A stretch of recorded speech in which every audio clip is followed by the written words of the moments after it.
soldiers. Don't fall asleep here. In 2022, Netflix released a powerful German war film that reintroduced modern audiences to one of history's most devastating conflicts, World War I.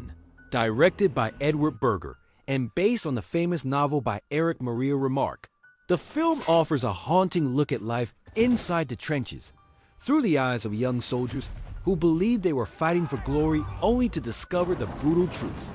But how accurate is this film? And how closely does it reflect real historical events? Let's explore the reality behind the story. The film follows Paul Boomer and his classmates enthusiastically volunteer for the German army in 1917. This portrayal is historically accurate. At the beginning of World War I, young men across Europe were swept up in waves of nationalism and patriotic propaganda. Schools, newspapers, and political leaders encouraged students to see war as a noble adventure.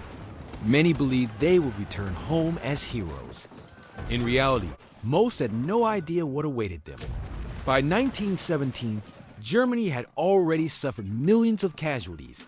Yet recruitment continued, often driven by social pressure and misinformation. The battle scenes showed a terrifying mix of old and new warfare. Rifles, bayonets, and hand-to-hand combat existed alongside modern weapons like machine guns, flamethrowers, and heavy artillery. This combination was real. World War I marked the first truly industrialized war. New technologies dramatically increased killing power, while military tactics struggled to adapt.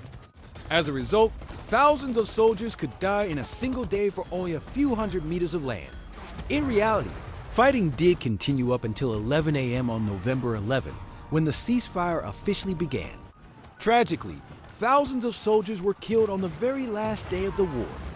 While some characters and events in the movie are fictionalized, the overall message is historically grounded.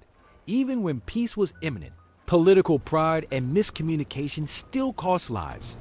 Compared to Remarque's novel, the 2022 adaptation takes some creative liberties.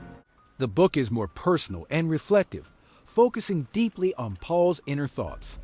The film, meanwhile, emphasizes large-scale political and military decisions alongside individual suffering. This change helps modern viewers understand how distant leaders and negotiations directly affected young soldiers on the front lines. Though not every scene is taken directly from history, the emotional truth remains faithful to real experiences. All Quiet on the Western Front does not glorify war. Instead, it presents war as confusing, wasteful, and deeply human.